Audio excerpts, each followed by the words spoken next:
목뼈가 어긋나는 소리는 경쾌했다.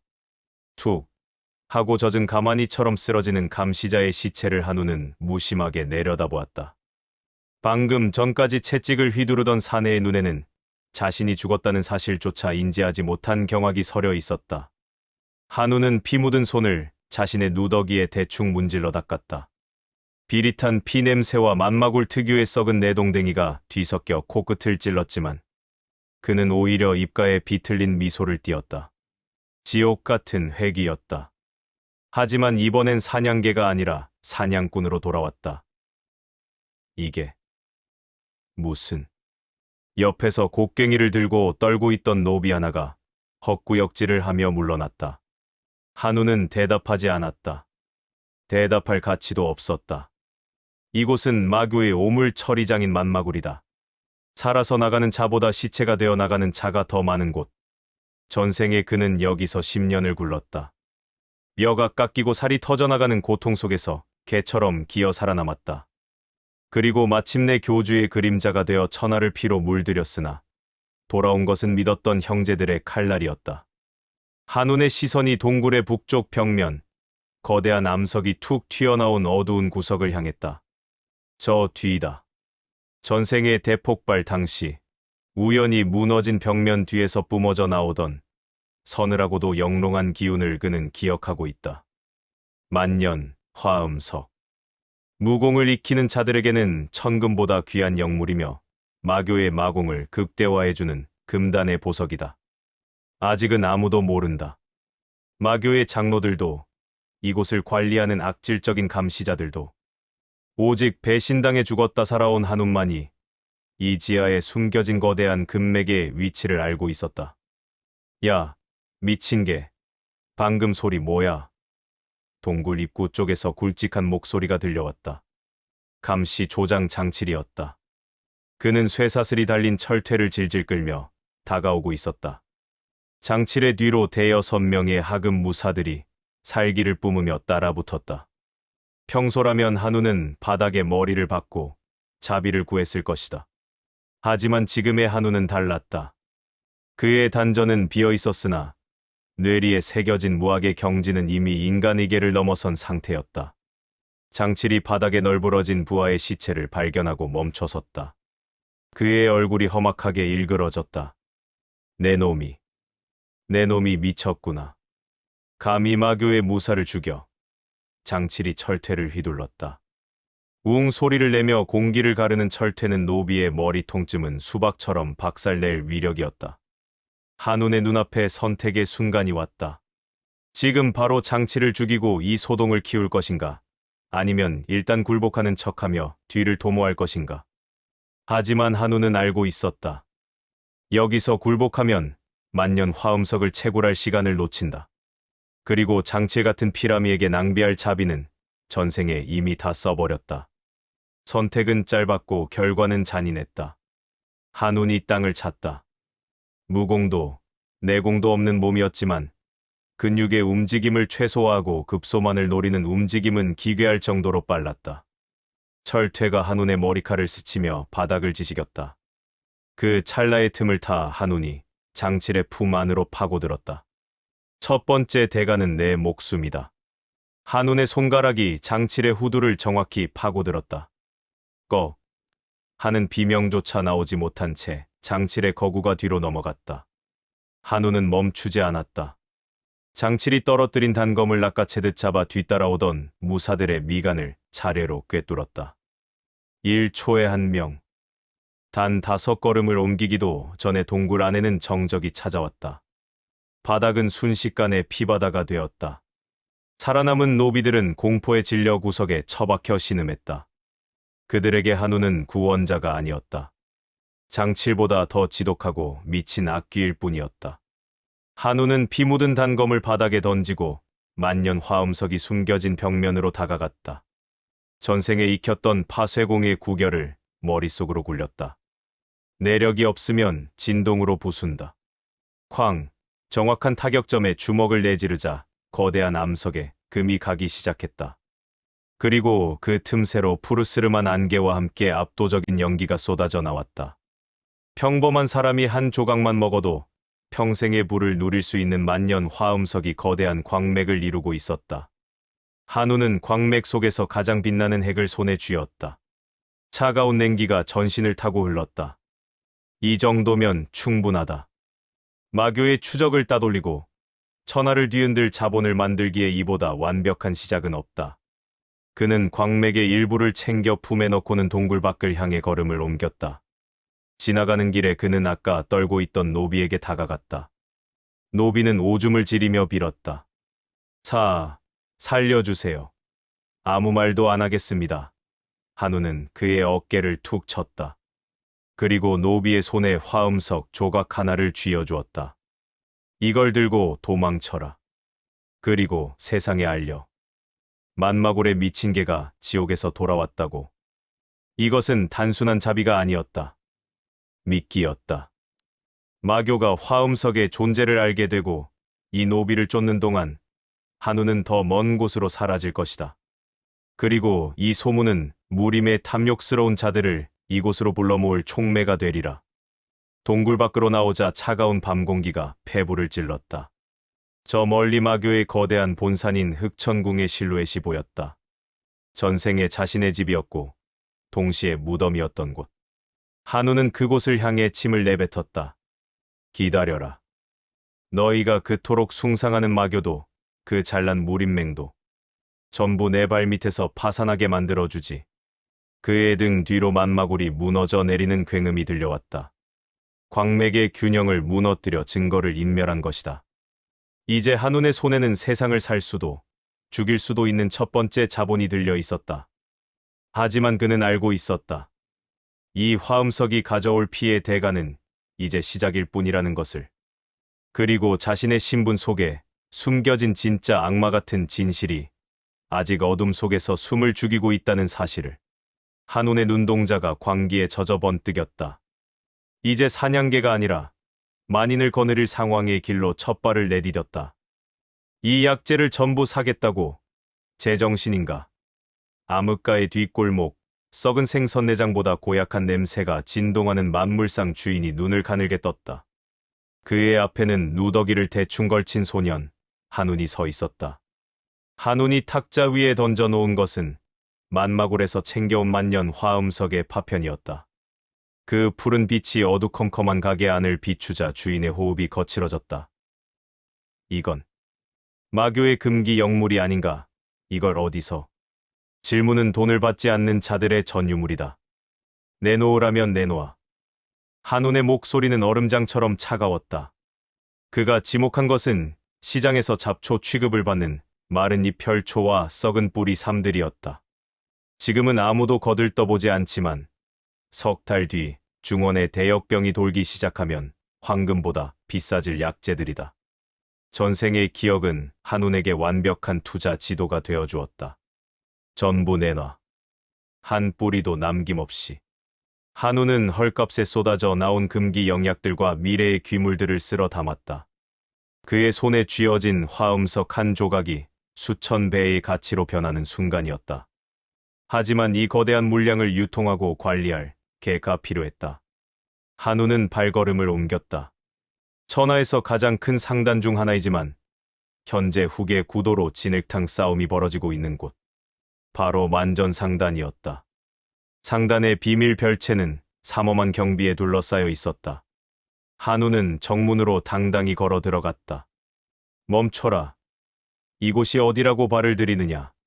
호위무사 둘이 장도를 뽑아들며 가로막았다. 한우는 멈추지 않았다. 오히려 속도를 높였다. 비켜라. 너희 주인의 운명을 바꾸러 왔다. 그의 신형이 흐릿해졌다.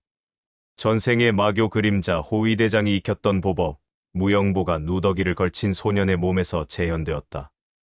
무사들이 칼을 내지르기도 전에 한운의 손바닥이 그들의 가슴팍을 가볍게 두드렸다. 퍽, 둔탁한 소리와 함께 건장한 사내들이 뒤로 튕겨나갔다. 뼈가 부러지는 소리는 들리지 않았으나 그들의 혈도는 이미 뒤틀려 한치의 힘도 쓸 수 없는 상태였다. 소란을 듣고 별채의 문이 벌컥 열렸다. 화려한 비단옷을 입었으나 눈매가 초조해 보이는 청년, 만전상단의 셋째 도련님 금기가 나타났다. 무슨 일이냐? 내 놈은 누구냐? 금위의 곁에는 상단에서 가장 공을 들여 고용한 인류고수 철권 조강이 버티고 서 있었다. 조강은 한운의 기세를 살피더니 고웃음을 쳤다. 어디서 굴러먹던 쥐새끼냐? 죽고 싶어 환장했구나. 조강의 주먹이 바위를 부술 듯한 기세로 날아왔다. 한운은 피하지 않았다. 아니, 피할 필요가 없었다. 그는 조강의 주먹이 닿기 직전 손가락 끝으로 조강의 팔꿈치 관절을 툭 쳤다. 드드득, 기괴한 소리와 함께 조강의 팔이 역방향으로 꺾였다. 비명조차 지르지 못하는 조강의 목덜미를 한운이 낚아채 바닥에 처박았다. 쾅! 대리석 바닥이 거미줄처럼 갈라지며 고수의 머리가 땅에 박혔다. 단 한 수. 별채를 지키던 모든 무력이 순식간에 무력화되었다. 금이는 사시나무 떨듯 떨며 주저앉았다. 한우는 피 묻은 손을 비단 커튼에 닦으며 그에게 다가갔다. 금휘. 너는 지금 형제들에게 밀려 죽기 일보 직전이지. 아버지는 너를 버렸고 상단의 지분은 이미 장남에게 넘어갔다. 맞나? 그걸 어떻게? 내가 너를 천하 제1의 상인으로 만들어주지. 아니, 이 대륙의 돈줄을 쥐는 상황으로 만들어주마. 한운이 품에서 만년 화음석을 꺼내 금위의 눈앞에 흔들었다. 탐욕과 공포가 금위의 눈동자에서 교차했다. 조건은 간단하다. 너는 내 사냥개가 되어라. 내가 시키는 대로 물건을 사고 내가 시키는 대로 시장을 조작해라. 그러면 내 형제들의 목을 돈으로 따게 해주지. 금위는 침을 삼켰다. 눈앞의 소녀는 귀신 같았다. 압도적인 무력보다 더 무서운 것은 자신의 파멸을 꿰뚫어보는 저 눈빛이었다. 대답해. 사냥개가 되어 주인을 섬기겠나? 아니면 여기서 이름도 없이 죽겠나? 선택의 여지는 없었다. 금위는 바닥에 머리를 조아렸다. 주인님으로 모시겠습니다. 한운의 입가에 잔혹한 미소가 걸렸다. 이제 자본의 요새를 얻었다. 한운은 곧바로 금위에게 명령을 내렸다. 암흑가에서 사들인 약재들을 특정 창고에 매장하고 마교와 정파의 접경지에 있는 곡물들을 닥치는 대로 매입하라는 지시였다. 하지만 주인님, 지금 곡물을 사면 손해가 막심합니다. 풍년이라 가격이 바닥인데요. 멍청하긴. 풍년 뒤에는 반드시 피해 가뭄이 온다. 한우는 알고 있었다. 2달 뒤 마교의 비밀 공작으로 인해 정파의 주요 수로가 오염될 것이라는 사실을. 그때가 되면 곡물 한 가마니는 검 한 자루보다 비싸질 것이다. 한우는 이미 미래의 비극을 돈으로 환산하고 있었다. 승리를 거두었으나 한운의 마음은 공허했다. 강해지기 위해 그리고 복수하기 위해 그는 인간의 도리를 하나씩 버리고 있었다. 무고한 백성들이 굶주릴 미래를 이용해 돈을 버는 행위. 하지만 그는 멈추지 않았다. 전생에 자신이 느꼈던 그 처절한 배신감에 비하면 이 정도는 아무것도 아니었다. 밤이 깊어지자 한우는 별채 지붕 위에 앉아 달을 보았다. 품 안의 화음석이 기분 나쁜 박동을 치고 있었다. 강해질수록 부유해질수록 그의 가슴 한구석은 점점 더 차갑게 식어갔다. 이제 시작이다. 천검문. 자신을 제물로 팔아넘겼던 친부의 가문. 천검문의 이름이 그의 입술 사이로 흘러나왔다. 그들의 숨통을 조일 거대한 그물이 이제 막 만전상단이라는 이름으로 쳐지기 시작했다. 그때 어둠 속에서 한 줄기 서늘한 살기가 느껴졌다. 만전상단의 내부 밀정인가? 아니면 벌써 마교의 추격대가 붙은 것인가? 한우는 눈을 감았다. 누구든 상관없다. 내 앞길을 막는 자는 돈으로 짓밟고 힘으로 찢어버릴 뿐. 다음 날 아침, 만전상단에는 정체불명의 막대한 자금이 유입되었다는 소문이 암흑가를 따라 퍼져나갔다. 그리고 그 중심에는 낡은 누더기를 벗고 검은 비단 옷을 입은 눈빛이 시린 소년이 서 있었다. 만전상단의 별채 지붕 위에서 느꼈던 그 서늘한 살기는 역시나 천검문이 보낸 자객들이었다. 한우는 그들의 목을 하나하나 비틀어 가문의 정문에 내걸어 주었다. 그것이 그가 전생의 친부였던 천검문주 한진학에게 보내는 첫 번째 서신이었다.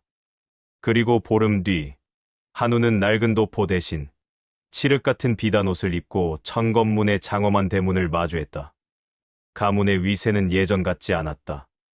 한운이 만전상단을 통해 약재 유통로를 봉쇄하고 곡물가를 폭등시키자 정파 문파 중 하나였던 천검문은 가장 먼저 밑바닥을 드러냈다.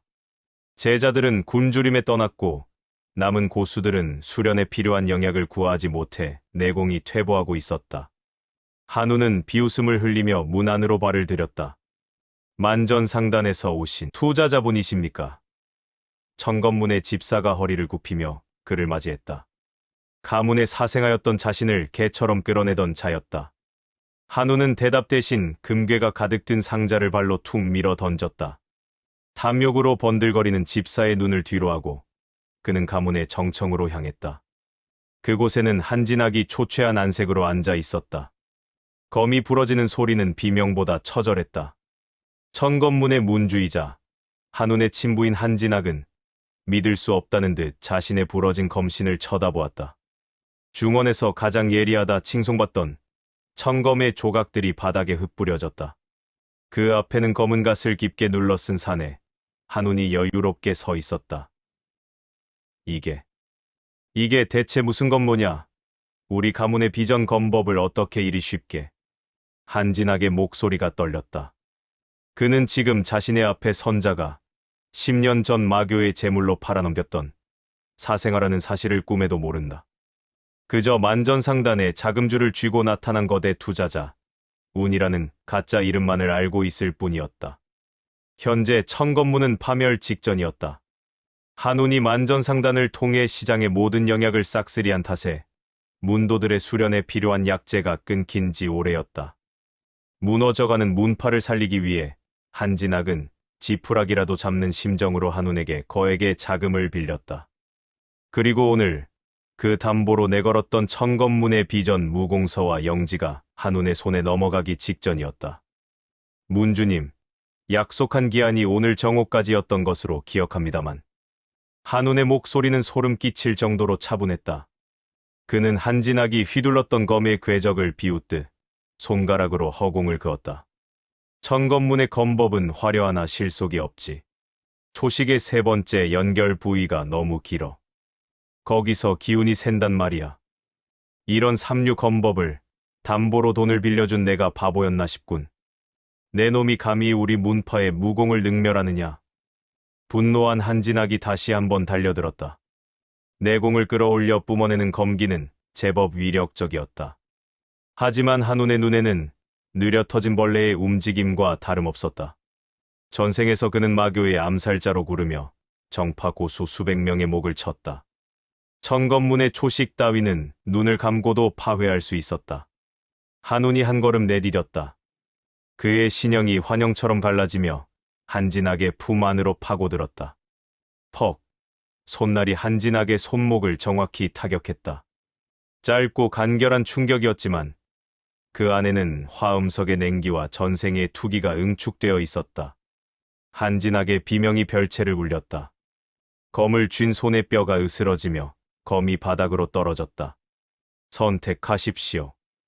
문주님. 한운이 품에서 미리 준비한 채무 이행 계약서를 꺼냈다. 지금 당장 빌려간 원금과 이자를 갚으시겠습니까? 아니면 이 문서를 근거로 천검문의 모든 재산과 무공서를 내놓으시겠습니까? 아, 참고로 지금 시장에서 영약을 구하려면 원금의 10배는 필요할 텐데 그럴 돈은 없으시겠지요. 한진학의 얼굴이 잿빛으로 변했다. 그는 알고 있었다.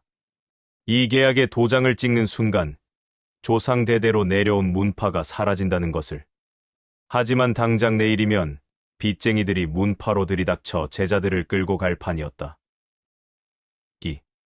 이 악마 같은 놈. 대체 우리 문파에 무슨 원한이 있기에 이리 잔혹하게 구느냐. 한우는 대답 대신 갓을 벗었다. 드러난 얼굴은 10년의 세월이 흘렀음에도 한진학의 젊은 시절을 기이하게 닮아 있었다. 한진학의 눈동자가 경악으로 커졌다. 기억 저편으로 밀어넣었던 어둠 속에 버려진 아이의 환영이 눈앞에 실체화되어 나타난 것이다. 당신은 기억하지 못하겠지. 하지만 나는 기억해. 만마골의 그 썩은 냄새와 나를 밀어넣으며 당신이 지었던 그 안도감 섞인 표정을. 너, 설마, 운이냐? 죽었다던 그 아이가. 틀렸어. 그때의 아이는 죽었지. 지금 여기 있는 건 당신의 가문을 통째로 사버린 주인일 뿐이야. 한운이 차갑게 선언하며 계약서에 강제로 한진학의 지장을 찍게 했다. 자비란 없었다. 한우는 그 자리에서 천건문의 보물 창고 열쇠와 무공서를 챙겼다. 문 밖에서는 이미 만전상단의 호위들이 천건문의 현판을 떼어내기 위해 대기하고 있었다. 아버님, 당신이 제물로 팔았던 아들이 이제 당신의 가문을 샀습니다. 오늘부로 당신은 천건문의 주인이 아니라 내가 소유한 땅 위에 얹혀 사는 식객에 불과합니다. 한우는 뒤도 돌아보지 않고 정청을 나섰다. 등 뒤에서 한진학이 피를 토하며 쓰러지는 소리가 들렸으나 한운의 심장은 차갑게 식어 있었다. 복수를 완성했으나 기쁨보다는 지독한 공허함이 밀려왔다. 가문을 무너뜨릴수록 그의 인간성은 만마골의 흙탕물 속에 잠기는 기분이었다. 하지만 쉴 틈은 없었다. 천건문의 무공서를 훑어보던 한운의 눈이 번뜩였다. 무공서의 마지막 장, 가문의 시조가 남긴 비망록에 익숙한 문양이 그려져 있었다. 그것은 마교의 극비 서신에나 쓰이던 문양이었다. 천건문이 마교와 내통하고 있었다고. 단순한 가문의 배신이 아니었다.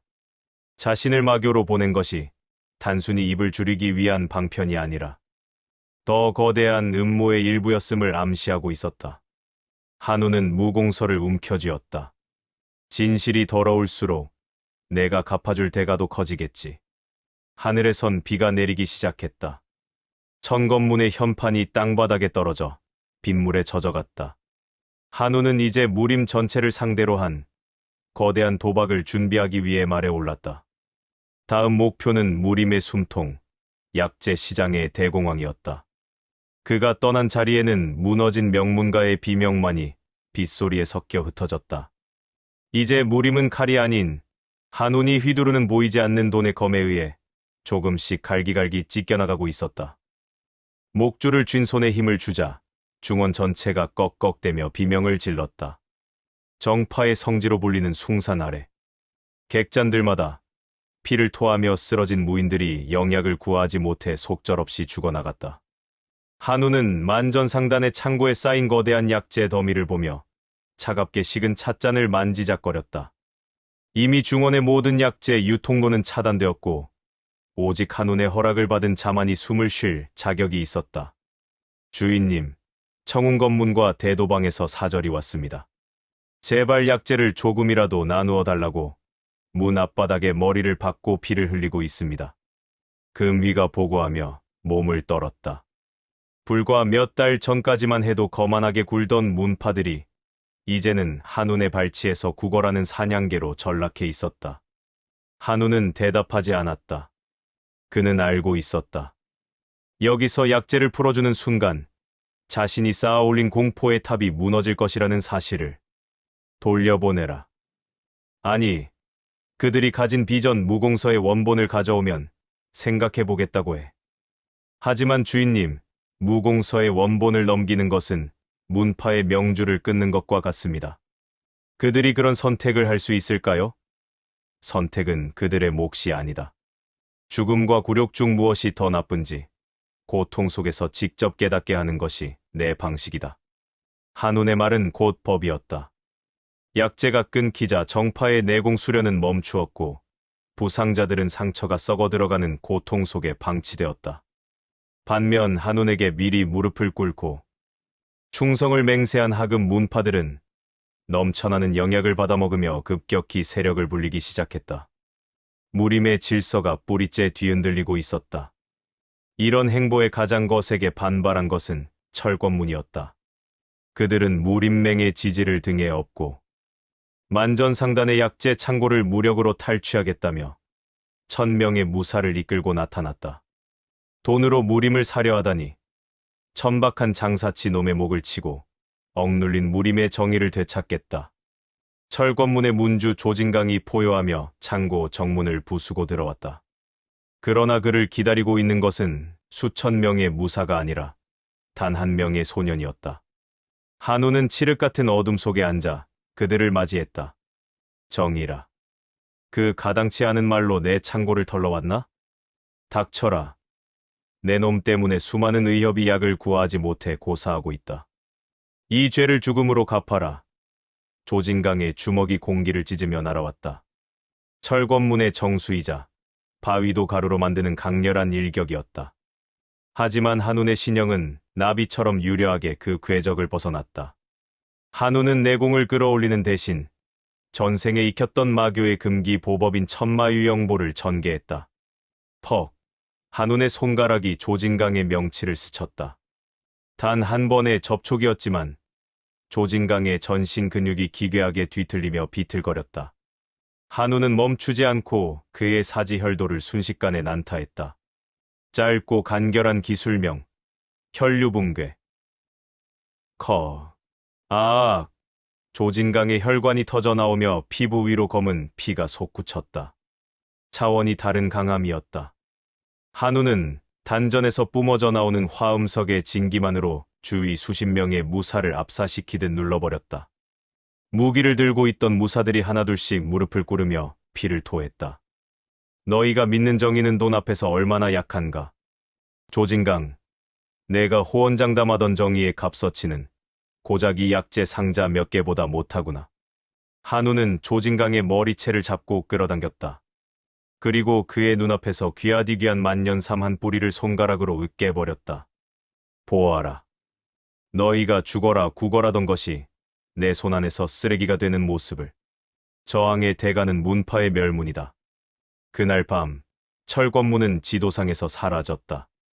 한우는 칼로 그들의 목을 쳤고 남은 유족들은 빚쟁이들을 보내 노예로 팔아넘겼다.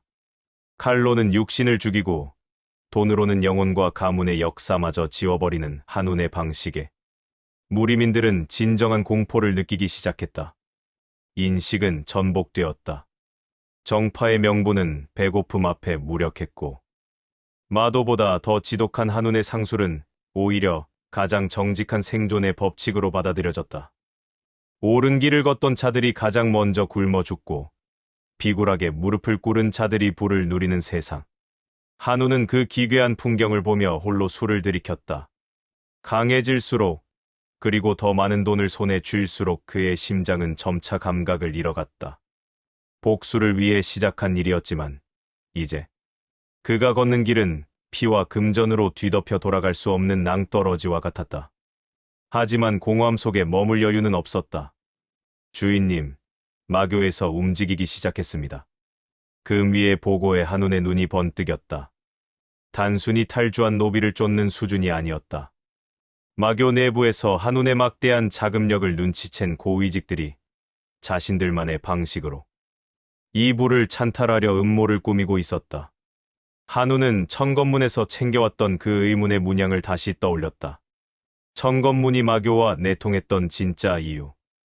그리고 자신을 제물로 바쳐야만 했던 황실의 그림자가 조금씩 형체를 드러내고 있었다. 마교라. 그들이 가장 굶주려 있을 때 내가 직접 찾아가도록 하지. 한우는 창고에 가득 찬 금괴들을 바라보며 잔인한 계획을 세우기 시작했다. 다음 무대는 자신을 버린 지옥, 마교였다. 이제는 도망자가 아니라 마교의 모든 권력을 돈으로 사버릴 찬탈자로서 돌아갈 시간이었다. 중원의 약재 시장을 무너뜨린 대공황의 불길은 이제 마교의 심장부로 번져가고 있었다. 마교라는 지옥으로 돌아가는 길은 칼날이 아니라 황금빛 보석들이 깔린 비단길이었다. 한우는 자신을 탈주 노비로 수배했던 마교의 관문을 지날 때마다 검을 뽑는 대신 만년 화음석이 가득 든 궤짝을 열어 보였다. 굶주림과 광기에 찌들어 있던 마인들은 한운의 목을 치는 대신 그의 발치에 엎드려 길을 열어주었다. 그렇게 마교의 심장부인 흑천궁에 도달했을 때 교주를 지키던 최정의 호위대조차 이미 한운의 장부 속 기록물로 전락해 있었다. 흑천궁의 거대한 청동문이 한운의 발길질 한 번에 힘없이 꺾이며 지옥의 문이 열리듯 괴기스러운 소리를 내질렀다. 한운은 피가 묻지 않은 검을 바닥에 질질 끌며 공포와 탐욕이 뒤섞인 마인들의 시선을 가로질러 교주의 옥좌를 향해 걸어갔다. 이게 무슨 짓이냐? 감히 노비 출신 쥐새끼가 교주의 처소에 발을 들이다니. 마교의 좌사자 무극이 소리치며 앞을 막아섰지만 한우는 그를 보지도 않은 채 품에서 묵직한 가죽 주머니를 던졌다. 주머니가 터지며 쏟아져 나온 것은 일반적인 금화가 아니라 만마굴의 정수가 응축된 만년 화음석의 조각들이었다. 무국의 눈동자가 기괴하게 떨리기 시작했고 살기를 내뿜던 그의 검끝이 바닥을 향해 힘없이 쳐졌다. 좌사자, 너의 충성심은 저 돌덩이 몇 개보다 가벼운 모양이군. 아니면 내 밑으로 들어와 저 광맥 전체를 나누어 가질 텐가? 한운의 목소리는 낮고 위협적이었으며 무국은 잠시 망설이다가 이내 한운의 발치에 무릎을 꿇었다. 그것은 거대한 배신의 시작이자 돈으로 세운 새로운 질서의 탄생이었다. 교주 흑천마왕은 옥좌에서 일어나 부르르 떨며 자신의 호위무사들에게 말살을 명령했으나 아무도 움직이지 않았다. 호위대장, 무엇을 하느냐? 저 건방진 놈의 목을 당장 쳐라. 교주의 절규에 호위대장은 차갑게 응답하며 이미 한운에게서 받은 보석 상자를 품에 안은 채 뒤로 물러났다. 한운은 비웃음을 흘리며 교주에게 다가갔고 그가 걷는 걸음마다 화음석의 서늘한 기운이 바닥을 얼어붙게 만들었다. 선택의 여지는 이미 사라진 지 오래였으며 교주가 믿었던 권력의 기둥들은 이미 한운의 자본에 의해 썩어 문드러져 있었다. 흑천마왕, 너는 힘이 전부라고 믿었지. 하지만 힘은 돈을 부르고 돈은 다시 더 큰 힘을 사는 법이다. 내가 매일같이 마시던 영약에 내가 섞어둔 만년 화음석의 도끼가 이제 너의 단전을 안쪽에서부터 얼려버렸을 것이다. 교주는 광기의 어린 눈으로 직접 검을 뽑아들었고 그의 검신에서는 마교의 절악인 극사마공의 검기가 뿜어져 나왔다. 하지만 내공의 흐름은 기괴하게 뒤틀려 있었고 한운의 신형은 전생의 기억을 총동원하여 마교의 모든 검로를 완벽하게 파괴하고 있었다. 교주가 필사적으로 쏟아내는 암흑의 경풍은 한운의 옷자락조차 스치지 못했다. 천마강림, 멸계검무. 한운의 검이 단 한 번 허공을 갈랐다. 교주의 가장 강력한 초식인 흑룡승천이 채 완성되기도 전 그 틈새를 꿰뚫는 전생의 투기가 장렬했다. 그것은 기술이라기보다 재앙에 가까운 일격이었고 교주가 펼친 흑색의 장막은 종이장처럼 찢겨나가며 사방으로 흩어졌다. 찰나의 순간 교주의 머리가 공중으로 치솟았으며 그의 몸뚱치는 옥좌 아래로 보기 흉하게 고꾸라졌다. 교주 흑천마왕의 목이 바닥을 구르는 소리는 그가 누려왔던 수십 년의 절대 권력에 비하면 허무할 정도로 가벼웠다. 하지만 그 짧은 결과 뒤에는 한운의 지독하고 치밀한 사전 공작이 깔려 있었다. 오늘부터 내가 마교의 주인이다. 거부하는 자는 목을 칠 것이요. 따르는 자는 전례 없는 부를 누릴 것이다. 한운은 교주의 피가 묻은 옥좌에 주저없이 앉았으며 마교의 보물 창고를 개방하여 광장에 모인 마인들에게 화음석과 황금을 뿌렸다. 돈에 굶주렸던 마인들은 광분하며 한운의 이름을 연호했고 수천 명의 악귀들이 한 소년의 발 아래 엎드려 새로운 천마의 탄생을 선포했다. 인식의 전복은 완벽하게 이루어졌다. 대의나 교리보다 당장의 금전이 우선시되는 광경은 정파의 고귀한 명분보다 훨씬 솔직하고 잔혹한 생존의 현장이었다. 한우는 피비린내 나는 포상잔치를 지켜보며 자신의 영혼이 한 뼘 더 어둠 속으로 가라앉는 것을 느꼈다. 승리는 달콤했으나 그 끝에는 지독한 냉기만이 남았고 강해질수록 그는 자신이 지키고 싶었던 인간의 온기를 잃어가고 있었다. 하지만 그는 멈출 수 없었으며 이제 마교의 힘과 만전상단의 자본을 합쳐 무림 전체를 자신의 거대한 장부 속에 기록하려 했다. 주인님, 아니 천마각하. 황실에서 비밀 전령이 도착했습니다. 새롭게 충성을 맹세한 무극이 고개를 조아리며 보고했다. 한우는 천검문의 무공서에서 보았던 그 기괴한 문양이 황실의 인장에 찍혀 있는 것을 발견하고 눈살을 찌푸렸다. 자신을 마교로 보냈던 배후에는 단순한 가문의 배신을 넘어 중원 전체를 뒤엎으려는 황실의 거대한 시나리오가 숨어 있었다. 황실이라. 그들이 나를 제물로 써서 무엇을 얻으려 했는지 이제 내가 직접 가서 그 값을 치르게 해주지. 한운의 눈동자 속에는 전생에 보지 못했던 더 깊은 진실의 조각이 명멸하고 있었다. 다음 목표는 무림을 넘어 대륙의 정점인 황궁이었으며 그는 이제 돈과 무력이라는 두 자루의 칼을 쥔 채 세상을 향한 마지막 사냥을 준비했다. 마교의 본산인 흑천궁의 어둠이 깊게 깔렸지만 한운의 야망은 그보다 더 짙은 빛으로 타오르고 있었다.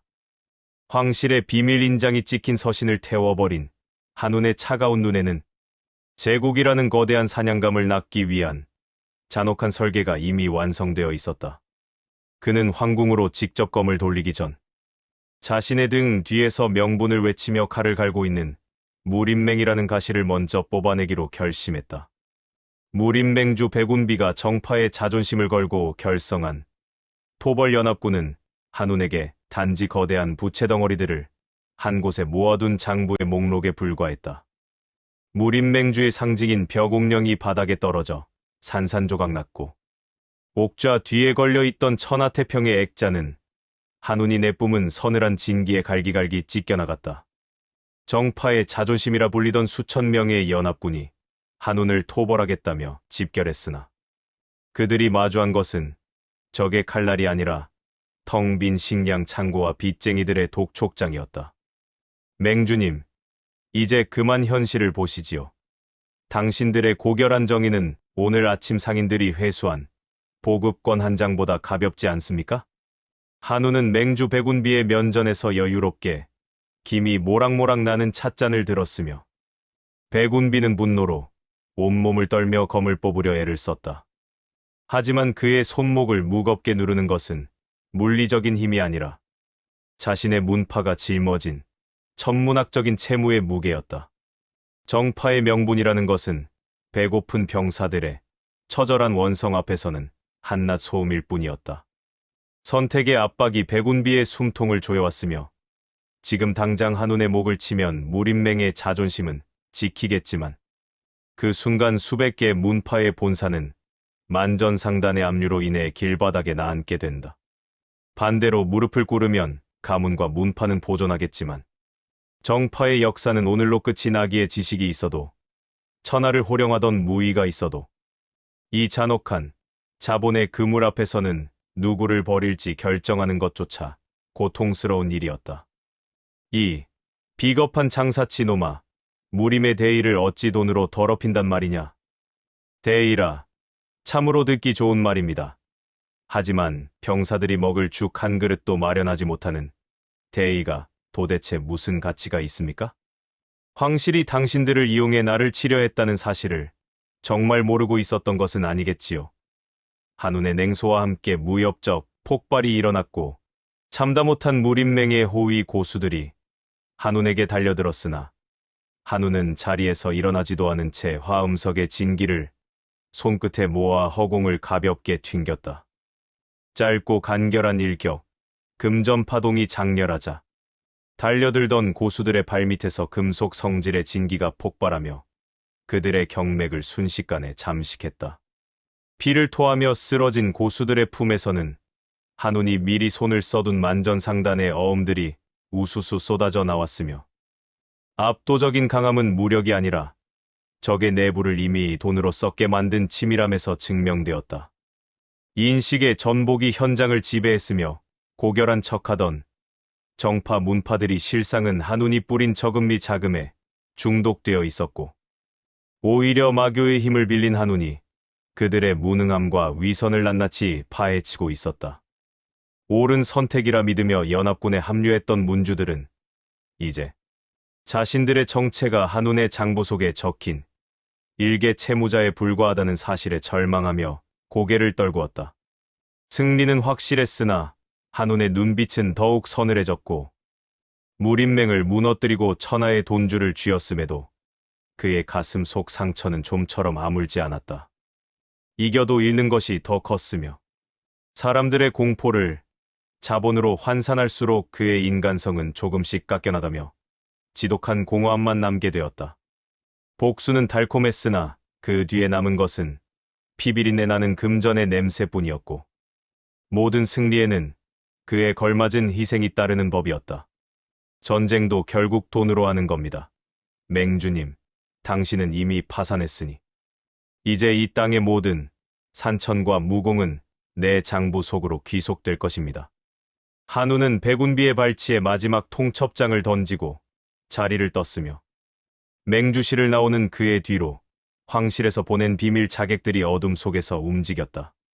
중독적인 진실의 조각이 다시 한번 고개를 들었고 황실이 단순히 방관자가 아니라 무림맹과 마교의 공멸을 유도하여 대륙 전체를 직접 통치하려 한다는 비밀의 한 조각이 드러난 것이다. 한운의 입가에 잔혹한 미소가 걸렸으며 다음 성장 단계는 이제 무림을 넘어선 제국과의 거래였고 그의 황궁의 주인조차 자신의 발 아래 엎드리게 만들 복선이 오늘 무림맹의 부도 선언과 함께 깊숙이 심어졌다. 새로운 적의 등장은 한운을 더 깊은 심연으로 이끌었지만 그는 멈추지 않고 황금으로 빚은 칼날을 다듬으며 다음 사냥을 준비했다. 무림맹의 파산 선언을 뒤로하고 맹주실을 나서는 한운의 등 뒤로 황실이 보낸 그림자 자객들이 소리 없이 쇄도했으나 한운은 이미 그들의 살기를 화음석의 진동으로 감지하고 있었다. 바닥에 흩뿌려진 것은 찻잔의 파편이 아니라 한운의 목숨을 노리고 침입했던 흑영각 암살자들의 잘려나간 손가락들이었으며 한운은 자신의 뺨을 스친 핏방울을 닦아내지도 않은 채 어둠 속에서 숨을 몰아쉬는 마지막 생존자의 목덜미를 구둣발로 무겁게 짓눌렀다. 흑영각, 무림의 모든 비밀을 사고 파는 그들이 마침내 한운이라는 거대한 변수를 제거하기 위해 황실의 밀명을 받고 자신들의 가장 날카로운 칼날을 뽑아든 것이다. 말해라. 너희의 본거지는 여전히 낙양의 그 썩은 지하수로 아래에 숨어 있는가? 암살자의 눈동자가 경악으로 물들었으며 한우는 전생에서 그들에게 쫓기며 익혔던 은밀한 경로들을 머릿속에서 하나하나 다시 그려내고 있었다. 선택의 압박이 암살자의 숨통을 조여왔고 여기서 입을 열면 조직의 배신자가 되어 처참하게 죽겠지만 입을 닫으면 지금 이 자리에서 한운의 징기에 의해 온몸의 뼈가 가루가 될 것이다. 지식이 있어도 죽음을 두려워하지 않는 세뇌를 받았어도 선택은 고통스러웠으며 한운은 대답을 기다려줄 만큼 자비로운 주인이 아니었다. 한운은 대답 대신 암살자의 단전을 파괴했고 곧바로 마교의 정예 부대와 만전상단의 사금꾼들을 소집하여 낙양의 심장부로 전광석화처럼 움직였다. 무협적 폭발은 고요한 밤의 정적을 깨뜨리며 시작되었고 흑영각의 입구를 지키던 기묘한 기관 진식들은 한운이 내지른 단 한 번의 파동공에 의해 고철 덩어리로 변해버렸다.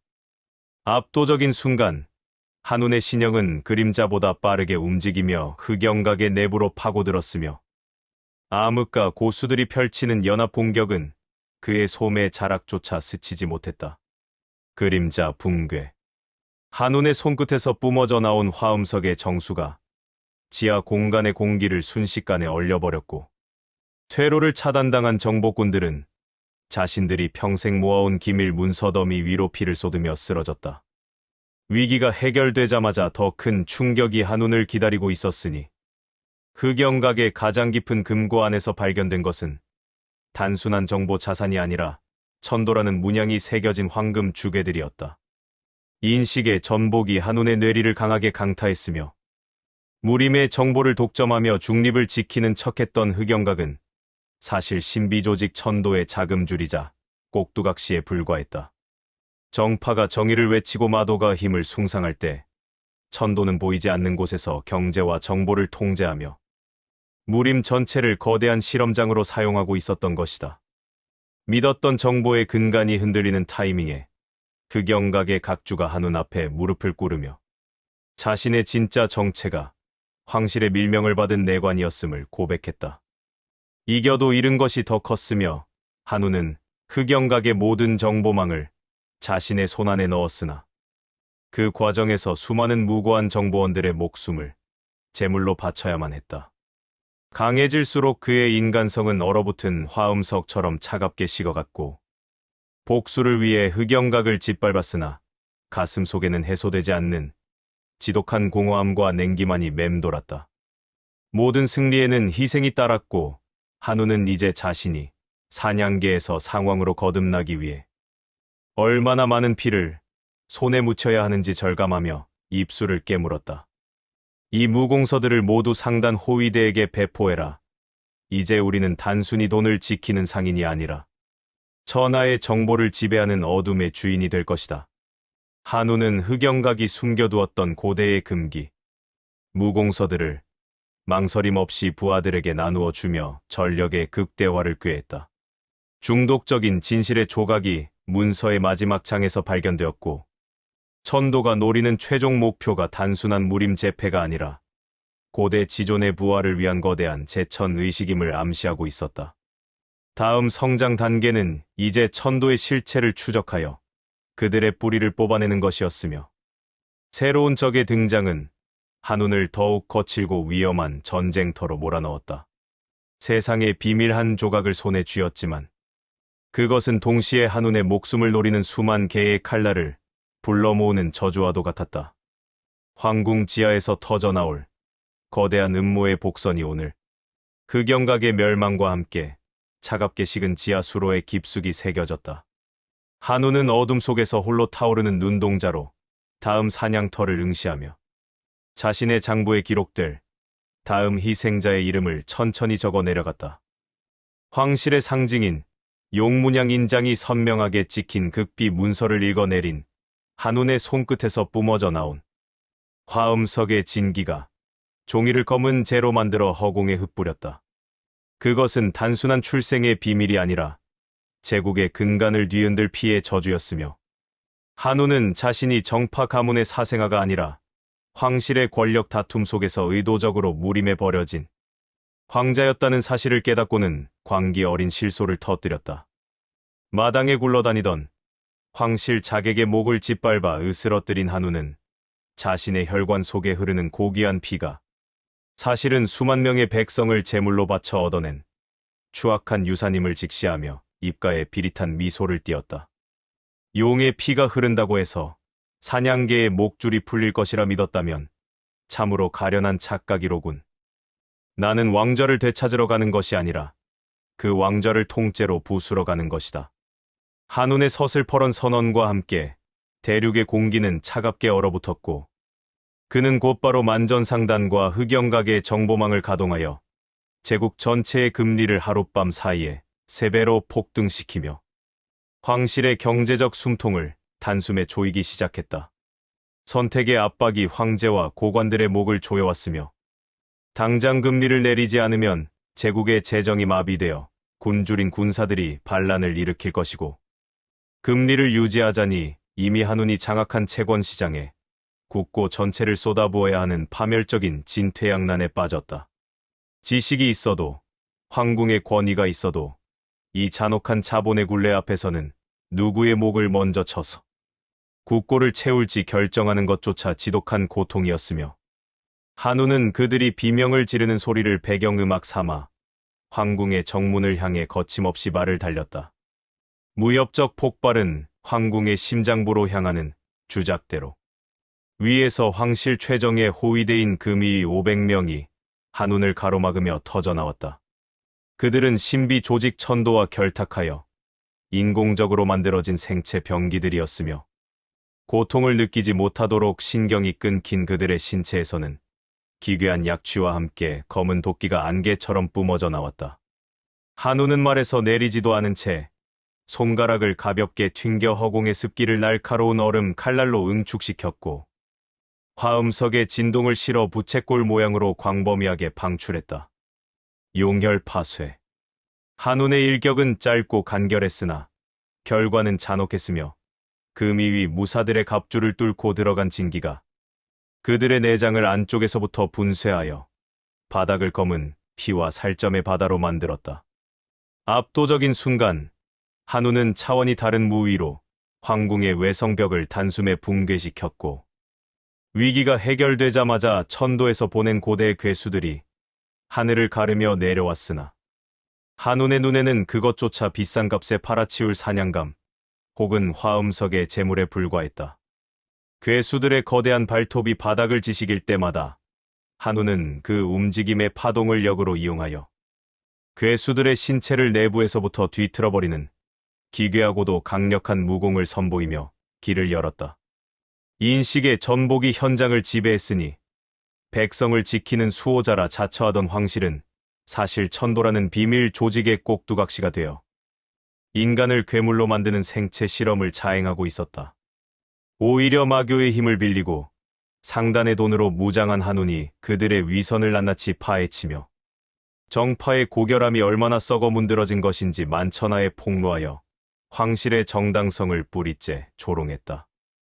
옳은 선택이라 믿으며 황제에게 충성을 맹세했던 노신들은 자신들이 지키던 군주가 사실은 백성의 피로 장생을 꿈꾸는 요괴였다는 사실에 절망하며 스스로 혀를 깨물었고, 한우는 그들의 시체가 쌓인 계단을 밟으며 황제의 침소인 태화전으로 한 걸음씩 다가갔다. 승리는 확실했으나 한운의 누적된 상처는 깊어졌으며 황실의 추악한 비밀을 하나씩 벗겨낼 때마다 그의 심장은 화음석처럼 차갑게 식어 인간으로서의 연민이나 온정 따위는 근적도 없이 사라져갔다. 이겨도 잃은 것이 더 컸으며 자신의 몸에 흐르는 용의 피를 증오할수록 그의 인간성은 깎여나갔고, 복수의 끝에 남은 것은 거대한 제국을 손에 넣었다는 성취감보다 지독하게 시린 고독과 공허함뿐이었다. 모든 승리에는 희생이 따랐고, 한우는 이제 자신이 제국이라는 거대한 괴물을 다스리기 위해 스스로 더 큰 악마가 되어야 한다는 사실을 담담하게 받아들이며 핏빛으로 물든 옥좌를 응시했다. 금리가 대륙을 지배하고 용의 피는 바닥을 적실 것이다. 오늘부터 이 땅의 주인은 황제가 아니라 장부를 쥔 나다. 한우는 사지가 마비된 채 바들바들 떨고 있는 황제 앞에 도착하여 금리 조절권과 국고 양도 증서를 명시한 칙서를 내밀었으며 중독적인 진실의 조각이 황제의 겁에 질린 눈동자 너머에서 다시 한번 고개를 들었다. 천도가 단순히 황실을 이용한 것이 아니라 한운의 전생과 현생을 모두 설계한 보이지 않는 손이며 대륙 아래에 잠들어 있는 고대 지존의 심장이 한운의 박동과 연결되어 있다는 세계의 비밀 한 조각이 드러난 것이다. 한운의 입가에 광기 서린 미소가 걸렸고 다음 성장 단계는 이제 인간의 영역을 넘어 신비 조직 천도의 근거지인 하늘 위 부유성으로 향하는 것이었으며 새로운 적의 등장은 한운을 더 깊은 심연의 전쟁으로 이끌었다. 황궁의 옥좌 위에서 제국의 금리를 제멋대로 주무르던 한운의 머리 위로 푸른 번개가 치는 듯한 굉음과 함께 하늘이 유리창처럼 박살나며 거대한 차원의 틈이 벌어졌다. 죽음보다 깊은 어둠이 폭포수처럼 쏟아져 내렸고 인간의 형상을 했으나 눈동자가 번뜩이는 보석으로 이루어진 기괴한 약탈자들이 허공에서 나타나 황궁의 금고를 통째로 삼켜버리는 압도적인 격차를 선보였다. 한우는 당황하지 않고 화음석의 진기를 끌어올려 그들을 응시했으며 스스로 그 틈새로 걸어 들어가 인간의 무림이 아닌 만개의 존재들이 운명을 거래하는 만개경매장의 심장부로 단숨에 진입하는 돌이킬 수 없는 선택을 내렸다. 금과 은은 이곳에서 하찮은 돌덩이에 불과하다. 인간의 황자여. 너의 전생과 현생, 그리고 내가 짊어진 모든 기억의 무게를 담보로 내놓게 되냐? 만개 상단의 주인이라 자처하는 기괴한 가면을 쓴 상인이 한운의 영혼을 날카롭게 꿰뚫어보며 잔인한 제안을 던졌고 한운은 피할 수 없는 선택의 압박 앞에 홀로 섰다. 기억을 팔면 인간으로서의 자아를 잃고 이계의 노예가 될 것이며 팔지 않는다면 제국은 하룻밤 사이에 이계의 포식자들에게 멸망당할 것이기에 지식이 있어도 재능이 있어도 선택은 지독하게 고통스러웠다. 한우는 잠시 침묵하다가 자신의 기억이 담긴 영혼의 조각을 경매대에 무심하게 던졌으며 둘 다 구할 수 없다면 차라리 자신의 인간성을 버려서라도 세상을 짓밟을 더 큰 힘을 얻겠다는 잔혹한 결단을 내렸다. 경매장이 한운의 영혼을 집어삼키려던 찰나 오히려 한운이 그들의 이게 기운을 화음석의 파동으로 역이용하며 거칠게 터져나왔다. 그는 짧고 간결하게 만개 파쇄를 외쳤고 이계의 상인들이 펼친 차원 장막은 종이장처럼 찢겨나가며 잔혹한 결과로 이어졌다. 압도적인 순간 한우는 차원이 다른 강함으로 경매장 전체의 기운을 자신의 단전으로 강제로 흡수했으며 위기가 해결되자마자 이계의 수호 괴수들이 떼를 지어 몰려왔으나 한우는 그들의 골수를 뽑아내어 자신의 무공에 결합하는 신들린 무위를 과시했다. 인식의 전복이 경매장 바닥에서부터 피어올랐으니 고귀한 영혼을 거래한다던 이계의 상인들은 사실 죽은 영혼을 헐값에 사들여 노예로 부리는 파렴치한 사기꾼들에 불과했다. 정파의 명분보다 차라리 마교의 살기가 더 솔직하게 느껴지는 순간이었으며 한우는 자신이 믿었던 전생의 기억조차 사실은 누군가에 의해 정교하게 조작된 가짜일지도 모른다는 사실을 깨닫고 몸서리를 쳤다. 신분 반전의 타이밍은 가장 믿음직했던 조력자 금위의 그림자 속에서 천도의 암살자가 소리 없이 나타났을 때 극에 달했고 한우는 비로소 자신이 처음부터 만개의 먹잇감으로 설계되었다는 최악의 진실을 마주했다. 승리는 확실히 쟁취했으나 한운의 누적된 상처는 씻을 수 없을 만큼 깊어졌고 이계의 기술과 무림의 기공을 강제로 융합한 대가로 그의 전신은 검은 반점으로 뒤덮이며 인간성이 서서히 깎여나갔다. 이겨도 잃은 것이 더 컸으며 대륙 최고의 부와 무력을 손에 넣었음에도 복수를 향한 갈증은 공허함으로 변해 그의 가슴을 시리게 찔렀다. 모든 승리에는 희생이 따랐고 한우는 이제 인간의 한계를 완전히 초월하여 만개 상황의 경지에 올랐으나 정작 거울 속에 비친 자신의 모습은 피에 굶주린 괴물과 다를 바 없음을 깨닫고 차갑게 식은 웃음을 지었다. 이제 신들이 쓰는 장부조차 내가 직접 기록하겠다. 한운의 선언과 함께 중독적인 진실의 조각이 다시 한번 고개를 들었으며 천도가 노리는 최종 목표가 단순한 부활이 아니라 이계와 무림을 하나로 합쳐 거대한 지옥을 건설하려는 것임이 드러났다. 다음 성장 단계는 이제 인간의 대륙을 떠나 만개의 근원지로 향하는 것이었으며 새로운 적으로 등장한 차원 감시자는 한운의 존재를 우주의 위협으로 규정하고 가차없는 말살을 예고했다. 하늘 위 부유성의 거대한 옥좌에 앉은 한운의 손가락 끝에서 차원의 장벽을 넘어온 이계 약탈자들의 수장들이 마치 고장난 인형처럼 바닥에 처박히며 단말마의 비명을 내질렀다.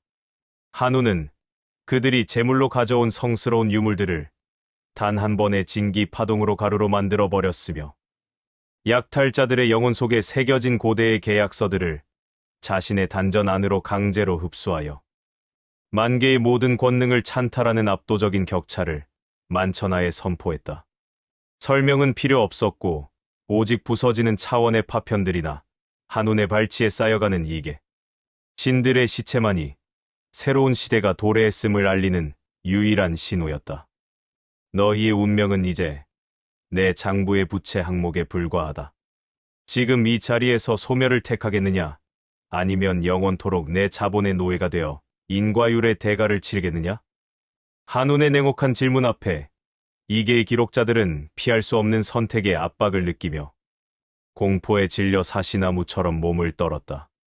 선택하지 않아도 대가는 발생했고 그들이 가진 수만 년의 지식과 신성한 재능이 있어도 한운이 설계한 가치의 굴레의 앞에서는 그 어떤 신격도 무력하게 무너져 내리는 지독한 고통을 맛보아야 했다.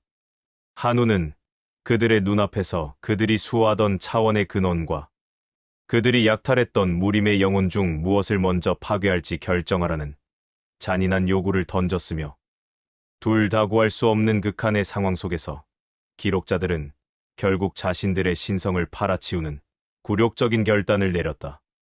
천지를 뒤흔드는 진동과 함께 한운이 찬탈한 권능을 실험하듯 부유성을 포위하고 있던 천도의 마지막 함대를 향해 손을 뻗었을 때 가공할 위력의 일격이 터져 나왔다.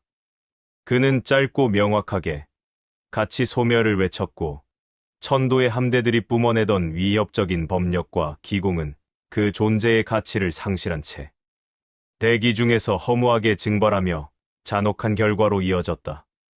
압도적인 순간, 한우는 허공을 움켜쥐어 공간 자체를 하나의 화폐 단위로 환산했고, 저항하던 천도의 고수들은 자신들의 육체가 금전의 파동으로 변해 흩어지는 차원이 다른 강함을 목격하며 비명조차 지르지 못한 채 사라졌다.